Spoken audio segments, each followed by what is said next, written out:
Okay. Make sure I'm facing it the right way. Just going to take this out.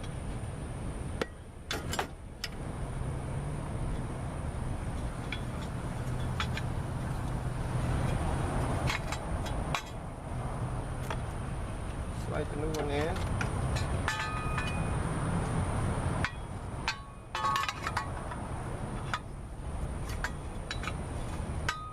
Just slides back in. Slide the new one in place. And reverse the process. Here we go.